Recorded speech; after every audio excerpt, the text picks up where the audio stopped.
우리가 살아가는 세상 모든 것에는 순서가 있죠. 나름의 법칙이 존재합니다. 1, 2, 3이라고 하는 숫자의 순서가 있고요. 도, 레, 미라고 할 때 음에도 나름의 법칙이 있습니다. 또한 더불어 봄, 여름, 그리고 가을, 겨울이라는 자연의 법칙이 존재합니다. 그렇다면 우리의 삶에는 원칙이 없겠습니까? 우리의 삶에는 1이라고 하는 숫자 하나만 존재하겠습니까? 우리의 인생에는 도라고 하는 하나만 존재하겠습니까? 2나 3은요, 레나 미는 없겠습니까? 그러니까 우리의 인생이 이 땅의 삶으로만 모든 것이 끝나버리겠습니까? 아니면 이어서 또 다른 삶이 있겠습니까? 성경 말씀하고 있습니다. 이 땅의 삶이 전부가 아닌, 이 땅의 삶으로 모든 것이 끝나는 것이 아닌 이 생에 이어서 또 내 생이 있다라고 말씀하고 있습니다. 일이 있으면 이가 있는 것과 같이, 도가 있고 레가 있는 것과 같이 우리네 인생 또한 이 생이 있고 내 생이 있다라고 분명히 말씀해 주고 있는 것이죠. 그래서 지금 내가 살아가고 있는 이 땅의 삶이 영원한 하늘의 삶으로 연결되어 진다는 겁니다. 천국의 그 삶은 지금 우리가 여기에서 살고 있는 것으로 시작되어진다라고 하는 것이죠. 농담처럼 내 일에 대해서, 내 생에 대해서 이런 예화를 가끔 들기도 하죠. 어느 날 메뚜기와 하루살이가 만나서 신나고 즐겁게 재미있게 하루 종일 놀았습니다. 해질녘 되었을 때에 메뚜기가 하루살이에게 말합니다. 이제 오늘은 그만 놀고 내일 다시 만나서 놀자라고 말합니다. 하루살이가 깜짝 놀라며 말합니다. 아니, 내일이 뭐야? 내일이라는 게 있어 라고 말하더라는 거죠. 여러분, 우리의 인생에 내일이 없다면, 우리의 삶에 내생이 없다면 우리는 전혀 말씀과 동떨어진, 말씀과 상관없는 삶을 살아가게 된다는 겁니다. 이 땅의 삶을 지금 여기에서 시작하는 게 하늘의 삶과 연결되어져 있다라고 말씀을 드렸는데, 그것이 오늘 제목과 같이 우리의 인생의 순서요, 법칙이라는 겁니다. 그래서 지난 시간 이스라엘 백성들이 아우슈비츠 감옥에서 이와 같이 고백했다라는 것을 말씀을 드렸습니다. 아니 마민, 이 땅에서 내 삶이 지금 여기에서 끝나버린다면 어쩌면 하나님을 믿을 이유가 없을 것 같은데, 내가 아우슈비츠에서 가전 학대를, 고통을 참혹한 현실 속에서 살아가다가 생을 마감할지라도 영원한 하나님의 나라가 내 생이 예비되어 있으니 나는 그것을 바라보면서 아니마민 나는 믿는다라고 고백하였다는 겁니다. 예수님께서 말씀하고 있습니다. 내가 율법이나 선지자를 펴러 온 줄로 생각 말라. 펴러 온 것이 아니요 완전하게 하려 함이로라 그 말씀을 하십니다. 여기에서 예수님께서 하신 말씀은 당연히 이거겠죠. 완전치 못한 율법을 내가 오므로 내가 왔기에 율법을 완전케 할 것이다. 말씀 그대로 완성할 것이다 라고 하는 그 말씀이겠죠. 그런데 다른 한편 생각해 보면 예수님이 오기 전까지의 율법은 그야말로 뒤죽박죽 엉망이었습니다. 말 그대로 불완전하였습니다. 그랬던 율법을 주님께서 오셔서 순서를 제대로 배열 정리해 두셨다는 거죠. 율법을 폐하러 온 것이 아니라 율법을 완성하러 왔다는 것은 엉망이었던 뒤죽박죽 되었던 것들을 주님께서 오심으로 1, 2, 3, 4 순서를 제대로 정확하게 정리해 두셨다라고 하는 말씀으로 오늘 우리는 받아들일 수 있다는 겁니다.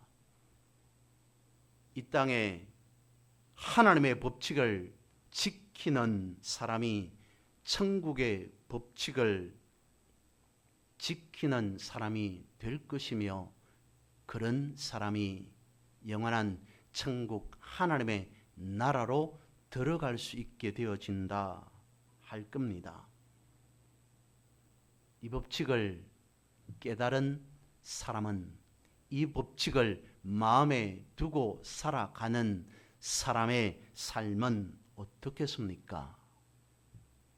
여기에서부터 지금 이 자리에서부터 하나님 나라가 시작된 삶을 살아가게 된다는 겁니다. 아멘이십니까? 오늘은 본문의 말씀을 가지고 인생의 법칙이라고 하는 제목을 가지고 갈라디아서를 조금 살펴보고자 합니다. 먼저 첫 번째로 갈라디아서 2장 20절 중반절 이후의 말씀을 보면 이렇게 말씀하고 있죠. 이제 내가 육체 가운데 사는 것은 나를 사랑하사 나를 위하여 자기 몸을 버리신 하나님의 아들을 믿는 믿음 안에서 사는 것이라 그 말하고 있습니다.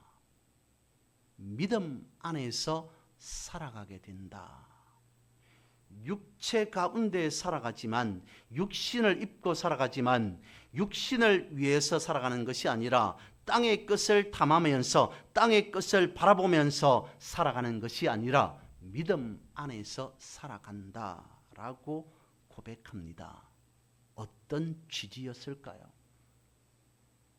사도 바울은 어떤 것을 경험했기 때문에 이와 같은 시적인 엄청난 표현을 고백을 할 수 있었던 거겠습니까? 이렇게 생각해 보았습니다.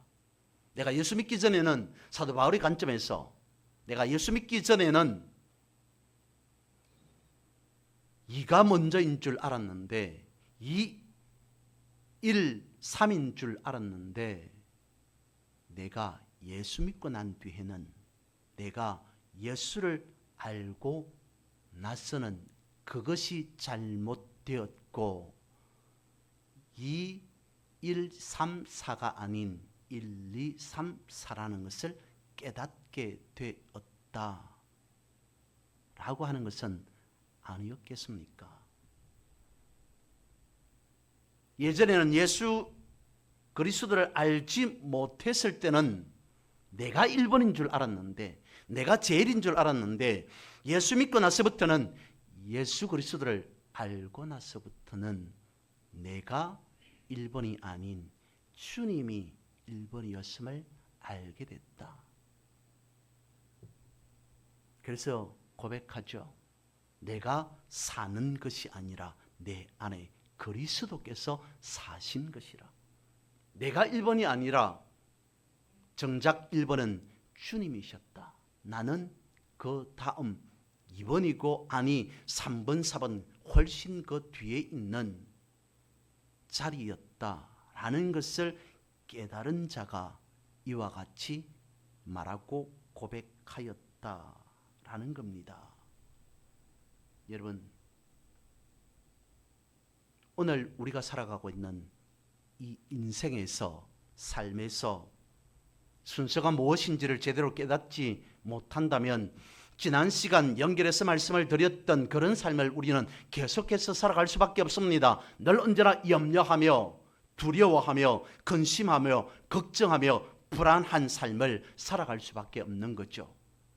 순서가 무엇인지 정해져 있지 않으니 불안할 수밖에 없습니다. 염려할 수밖에 없습니다. 두려워할 수밖에 없는 그런 삶을 살아갈 수밖에 없다는 겁니다.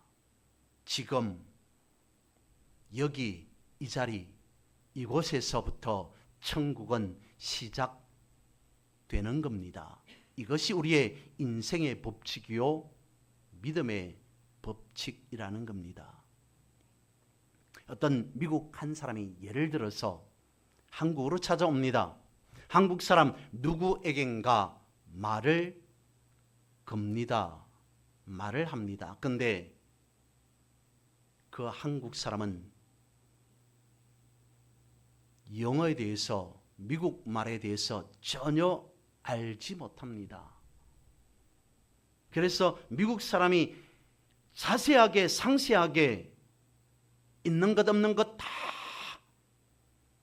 설명을 합니다. 그러면서 물어봅니다. 영어를 알지 못하는 한국 사람의 입장에서는 아무리 외국인이, 미국인이 뭐라고 자세하게, 상세하게, 세밀하게 말할지라도 그 말은 전혀 알아들을 수 없는 소음뿐일 겁니다. 엄청난 웅장한 오케스트라가 있습니다. 저들이 연주하는 음악이 엄청난 음악입니다. 근데 그 음악에 대한 이해가 전혀 없는 사람의 입장에 있어서는 시끄러운 소리가 될 뿐입니다. 하나님께서 사람에게, 우리에게 하나님의 음성을 들려줍니다. 천국의 소리를 전해줍니다. 들을 귀가 없는 사람에게는 그 소리 역시 잡음으로 들릴 수밖에 없습니다. 요한복음 3장 31절 가운데 이런 말씀이 있습니다. 땅에서 난 이는 땅에 속하여 땅에 속한 것을 말하느니라. 땅만 바라보고 살아가면 땅에서 취할 수 있는 것 대단히 많을 겁니다. 땅에서 얻을 수 있는 것, 엄청난 것들을 취하게 얻을 수 있게 될 겁니다. 그런데 그것은 다시 말씀드리면 땅에 속한 것뿐이라는 거죠. 다르게 말씀을 드리면 한낱 꿈에 불과한 거라는 겁니다. 여러분, 농담식으로 이런 예화가 있다라고 말씀을 드렸던 그 메뚜기에서조차 내일이 있습니다. 한철이라고 말하는 메뚜기에 있어서도 내일이 있습니다.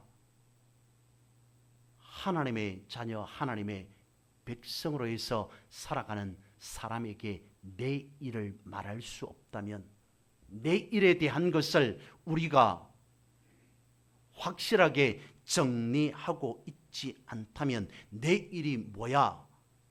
라고 물어보는 하루살이와 무엇이 다르겠습니까?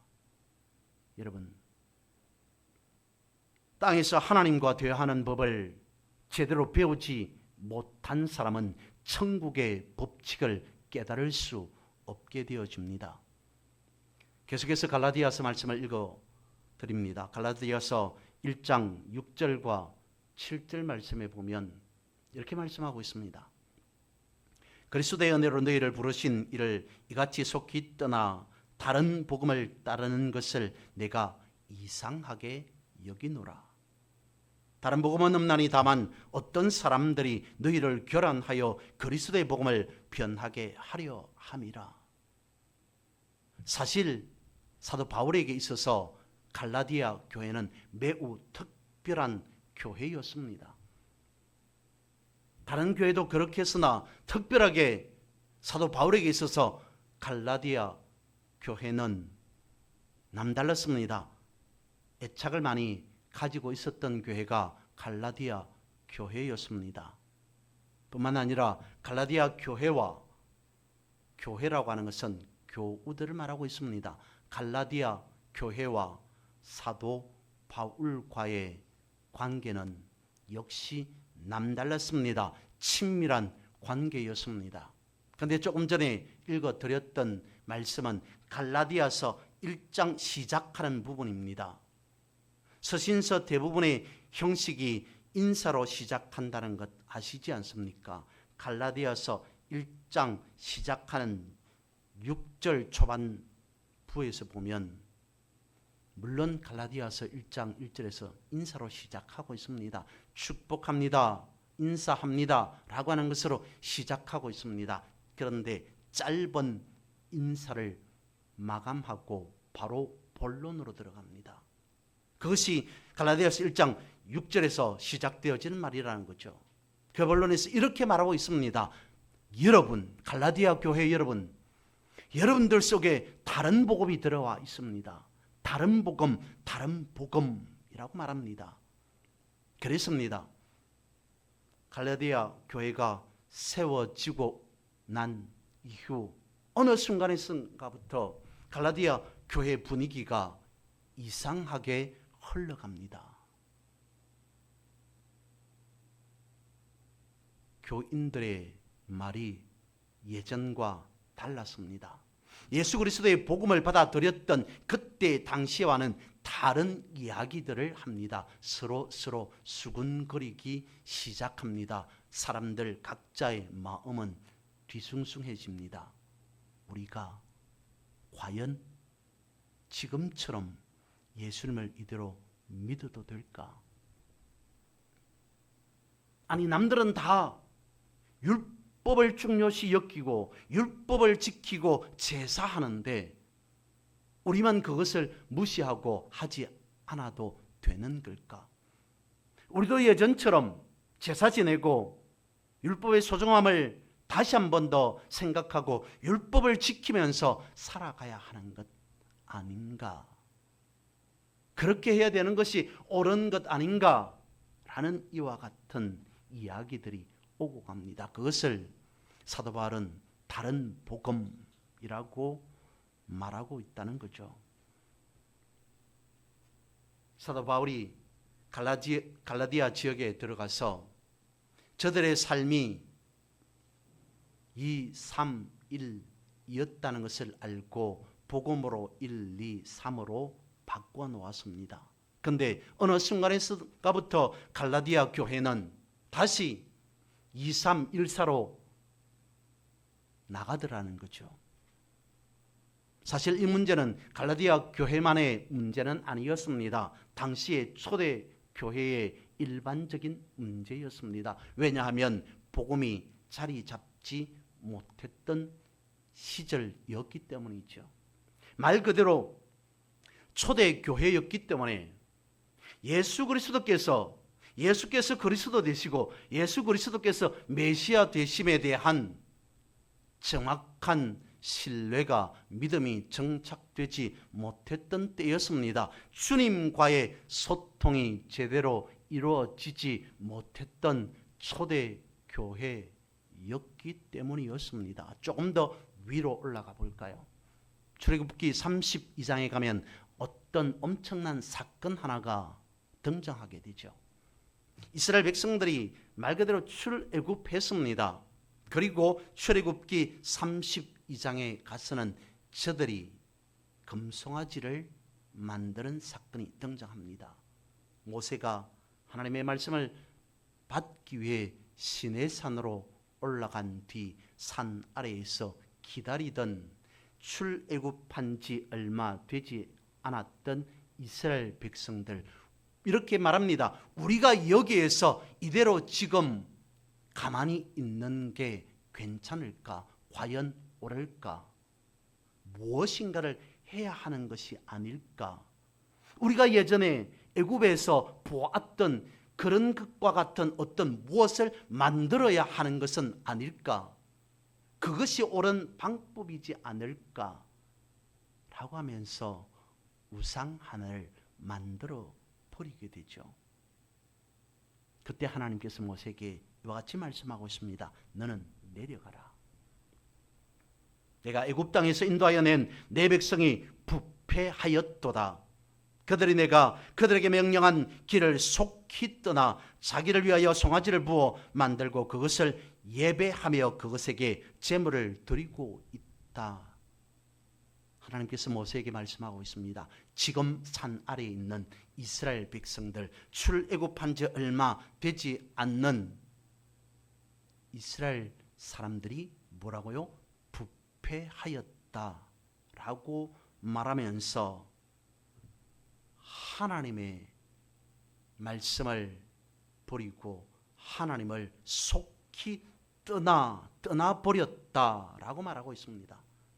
하나님을 등지고 하나님을 배신하고 하나님을 거역하고 하나님의 말씀을 명령을 어기고 우상을 섬기는 행위를 두고 부패하였다, 속히 떠나버린 이스라엘 백성들이라고 말하고 있습니다.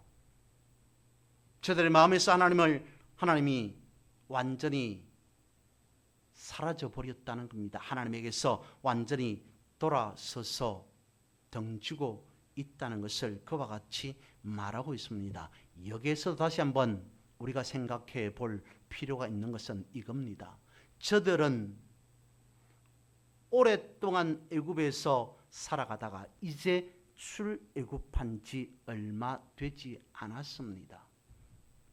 하나님과의 소통이 원활하지 않았던 때였기 때문에 그럴 수 있다라고 양보할 수 있습니다. 그런데 지금 우리는요. 그렇다면 오늘 우리는 어떠해야 하는 겁니까?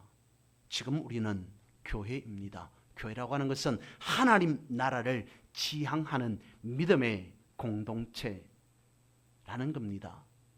예전에는 죄로 인해서 멸망의 길에서 있던 우리였으나 예수 그리스도께서 십자가를 지심으로 우리의 모든 죄를 사하시고 우리를 구속하셔서 생명의 길로 걸어가게 하십니다.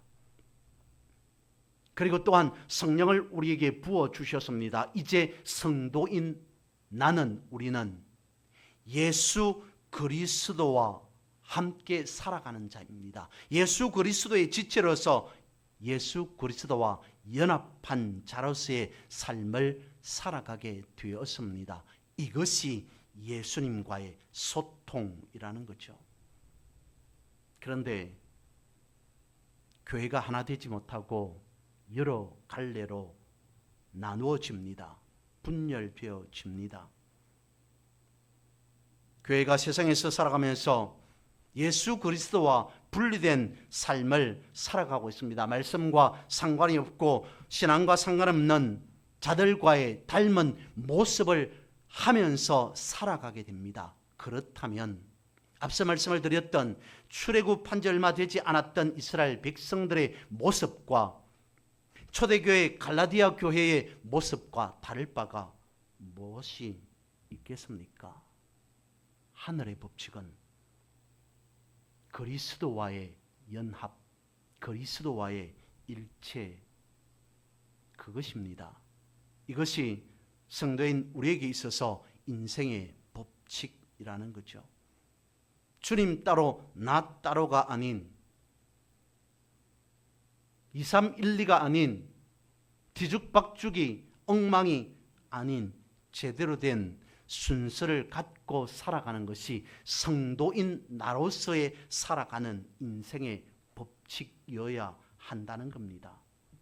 그래서 사도 바울은 그것을 말했던 겁니다. 그리스도 외에 다른 복음이 있을 수 없습니다. 이는 예수 그리스도가 중심이 되어야 됩니다 라고 하는 지극히 당연한 것을 다시 한번 갈라디아 교회에게 말해 주었던 겁니다. 그런데 갈라디아 교회는 지극히 당연한 그것을 행하지 아니하고 오히려 사람 중심이 되어져 버렸던 거죠. 그래서 그것을 안 사도 바울이 갈라디아 교회를 향해서 강력하게 제동을 건 것이 바로 갈라디아서라는 겁니다. 계속적으로 갈라디아서 말씀을 살펴봅니다. 갈라디아 1장 10절 말씀에 보면 이제 내가 사람들에게 좋게 하랴 하나님께 좋게 하랴 사람들에게 기쁨을 구하랴 내가 지금까지 사람들의 기쁨을 구하였다면 그리스도의 종이 아닙니다. 여러분, 갈라디아 교회 여러분, 제가 사람들에게 좋게 하겠습니까? 라고 하는 것은 사람들에게 잘 보여야 하겠습니까? 라고 하는 것이 아닌, 여러분, 제가 육신을 입고 살아가는 자로서 다른 사람들과 같이 땅만 탐하는 돈과 물질과 권력과 명예만 탐하는 그런 사람이 되어야만 하겠습니까? 아니면 하나님을 좋게 해야 하겠습니까? 하나님께 좋게 하랴라고 하는 것은 하나님께 잘 보여야 되겠습니까? 하나님은 주인이시고 나는 종이므로 주인 대신 하나님께서 종인 나에게 시키신 명령하신 말이니 내가 무조건 따르리이다 라고 하는 그 입장에서 하나님을 좋게 하랴 하나님께 좋게 하랴 라고 하는 말이 아닌 하나님과 연합한 하나님과 일체된 자로서 하나님과 분리되어지지 아니하고 하나님과 하나됨으로 하나님 안에서 하나님의 은혜를 입고 하나님의 은혜에 만족하며 하나님의 은혜에 충분히 감사하며 살아가는 그런 자가 되어야 되겠습니까? 이것이 사람을 좋게 해야 되겠습니까? 하나님을 좋게 해야 되겠습니까? 라고 하는 또 한 번의 사도 바울의 성토, 믿음의 신앙의 고백의 구절이 이와 같이 기록되어져 있었던 것이죠. 왜 우리가 그렇게 해야 됩니까? 우리 또한 하나님 앞에서 하나님과 분리되어지지 아니하고 연합한 자로서 하나님과 함께 동행하는 믿음의 인생, 그런 삶을 살아가야 하는 것입니까? 하나님께서 나에게 인생을 선물로 주셨기 때문입니다. 하나님께서 나에게 삶을 선물로 주셨기 때문입니다. 에베소서 말씀을 읽어드립니다. 너희가 그 은혜에 의하여 믿음으로 말미암아 구원을 받았으니 이것이 너에게 난 것이 아니요 하나님의 선물이라. 행위에서 난 것이 아니니 이는 누구든지 자랑하지 못하게 하려 하심이라. 분명히 말씀하고 있습니다. 내가 살아가는 모든 것 무엇이라고요? 하나님께서 나에게 주신 선물이다 라고 말씀하고 있습니다. 또한 로마서 3장 23절 그리고 24절은 이와 같이 말씀하고 있습니다. 모든 사람이 죄를 범하였으며 하나님의 영광에 이르지 못하더니, 죄를 범하였기 때문에 하나님께로 가까이 갈 수 없는, 하나님께로 범접할 수 없는 죄 많은 인간이었으나 그리스도 예수 안에 있는 속량으로 말미암아 십자가의 은혜로 말미암아 하나님의 은혜로 값없이 어렵다 하심을 얻은 자가 되었다. 뭐라고요? 죄를 지었음에도 죄값을 치르지 아니하고 대신 예수님께서, 예수 그리스도께서 십자가로 속량해 주셨으니 우리는 말 그대로 값없이 어렵게 된 자가 되었다. 네가 살아가고 있는 모든 삶은 하나님의 선물이다 라고 말씀하고 있고요. 그렇게 하나님의 선물을 받은 자로서의 삶을 살아간다는 것이 또 한 번 구체적인 단어로 말씀을 드린다면 값없이 우리는 어렵게 되었기 때문입니다. 여기에서 저기에서 우리가 살아가고 있는 인생이라고 하는 것이, 삶이라고 하는 것이 하나님께서 우리에게 주신 선물이다 라고 말씀하고 있습니다.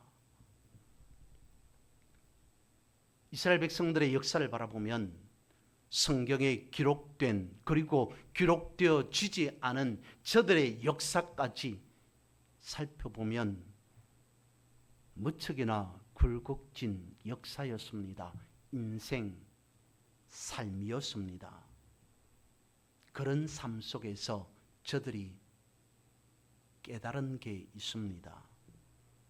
굴곡진 삶, 괴롭고 비통하고 비참한 그런 삶 속에 저들이 깨달은 바대로 하나님 앞에 선포합니다. 고백합니다.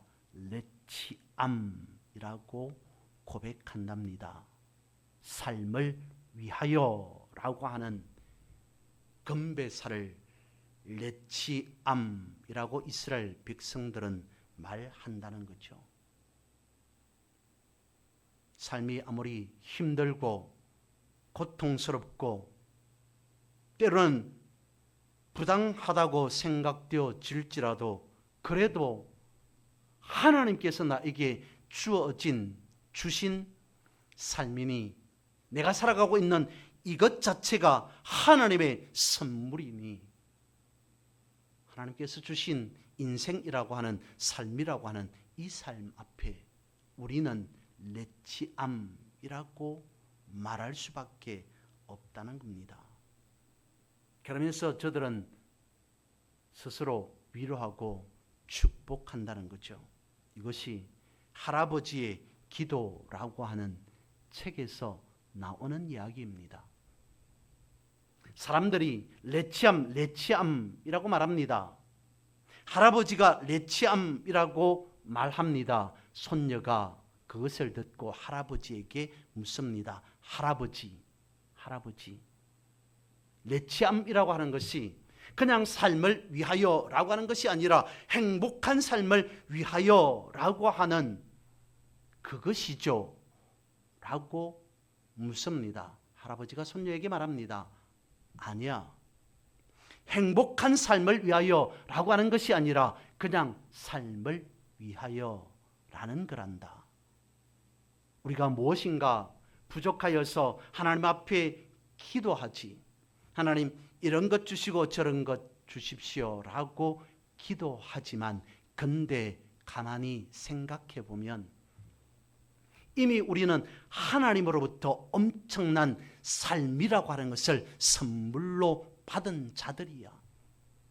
하나님으로부터 살아갈 수 있는 인생이라고 하는 엄청난 것을 선물로 이미 받은 자들이기에 우리에게는 그래서 인생은, 삶은 거룩할 수밖에 없고 숭고할 수밖에 없는 것이야.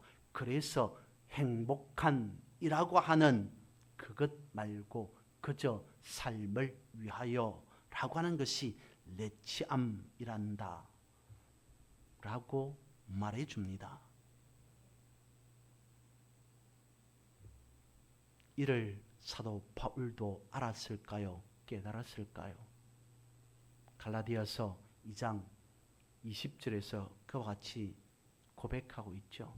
이제 내가 산 것은 앞서 말씀드린 바와 같이 내가 사는 것이 아니라 내 안에 그리스도께서 사신 것이다. 이제 내가 나로서 살아가는 것은 나 중심으로서의 삶이 아닌 그리스도 중심으로서 살아가는 것이다. 내가 사는 것이 아니라 내 안에 계시는, 내 안에 살아 계셔서 내 삶을 인도해 가시는 그리스도 중심으로서의 삶을 살아가는 것이다.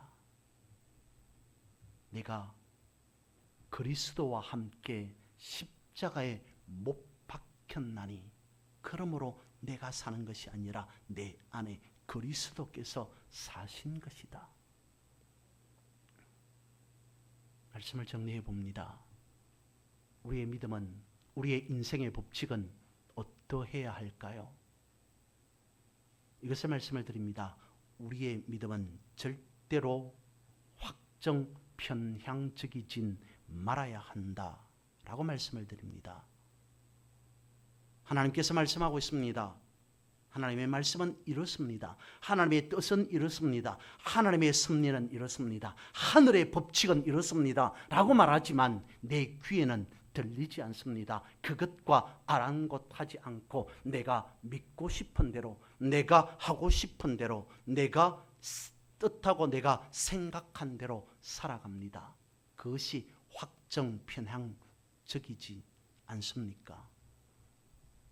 아무리 성경에서 이것이 진리입니다 라고 강조하더라도 내가 믿고 싶은 대로 믿고 살아간다면, 내가 아무리 행복한 삶을 누리고 살아간다 할지라도, 내가 땅의 것을 아무리 취하면서 쌓아두고 살아간다 할지라도 믿음에 있어서는 부족하고 부족할 수밖에 없습니다.